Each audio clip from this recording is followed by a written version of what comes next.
Welcome back, everyone. 14 after the hour. Time for us to go behind the headlines, and we turn to Radley Balco, who's got a new piece up in the Washington Post entitled, Surprise, Controversial Patriot Act Power Now Overwhelmingly Used in Drug Investigations.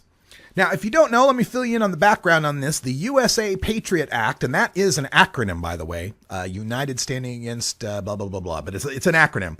The USA PATRIOT Act granted to law enforcement, federal law enforcement officials, a power that they kind of had in the past, but it was extremely broadened through the Patriot Act, called sneak and peek.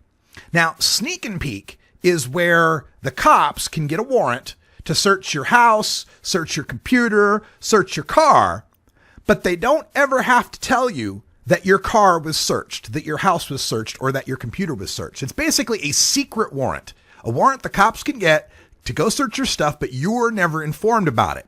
And we were told when this was passed, this was right in the aftermath of 9/11, this was only to go after terrorism. We have to use this to go after terrorism. It's an important tool to go after terrorism, because if we filled out a warrant and told the terrorists that we were getting a warrant, they'd know, and then it would be tougher for us to find them, right? We wouldn't be able to get the terrorists if we tipped them off to the fact that we were investigating them. Now, at that time, people from the ACLU and other civil libertarians were saying, look, you give this power for terrorism and we can guarantee it's going to be abused. You let law enforcement have secret warrants to secretly search through people's stuff, they're going to do it. No, that would never happen. That would never happen, we were assured. This is just for terrorism. What, do you hate America? You like the terrorists? And of course, it went through with very little opposition. Well, now we're starting to get some of this data in from some of these sneak and peeks. And the Electronic Frontier Foundation published an analysis of this. They found that from September of 2001 to April of 2003, there were 47 sneak and peeks nationwide. Total. 47 in the whole country. And that's a span of almost 2 years. But of course, once law enforcement recognized that they could get secret warrants, they really started ramping up how many of these sneak and peeks they started to do. In 2010, the report tells us that there were 3,970 sneak and peek requests. Of those 3,970, 3,034 were for drug cases, narcotics cases. That's, 76%. 3 out of 4 sneak and peeks in 2010 were for drugs. And how many for terrorism? 37. Not 37%, people. 37 total. Out of 3,970 requests in 2010, 37 sneak and peeks were related to terrorism cases. That's less than 1%. That's 0.9%. And it's only gotten worse. The report for 2013 shows that there's 11,129. We went from about 4,000 to over 11,000 in the span of the last 3 years. Out of those 11,129 sneak and peek requests, 51 were for terrorism. 51 out of 11,000. 0.5%.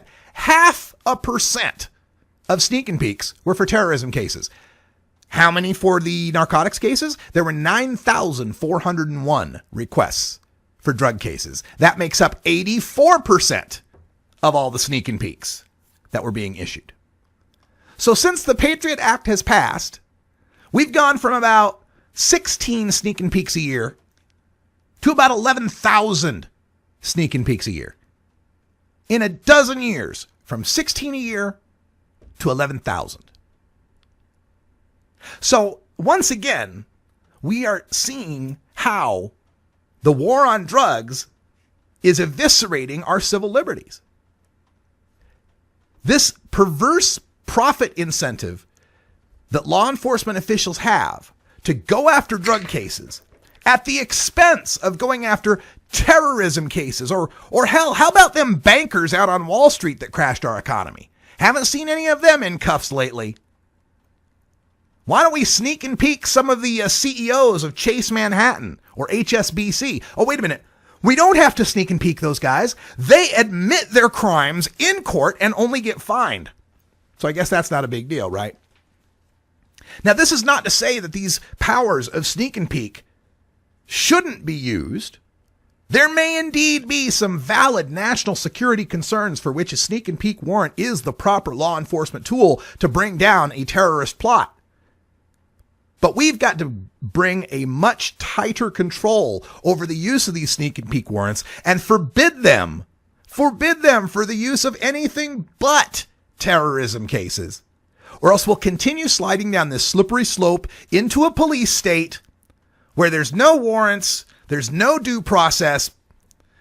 This is not the land of the free and the home of the brave that I took an oath to preserve, protect, and defend back in 1985. You know, there are times where I've fallen off the wagon. Welcome back, President Obama. We're glad you fell off the wagon. Maybe if you smoked a doobie from time to time, you might be able to deal better with some of these issues that we're coping with here in this country. Lay off the beer summits, Mr. President. It's time for a bong summit. It's 420 in Denver.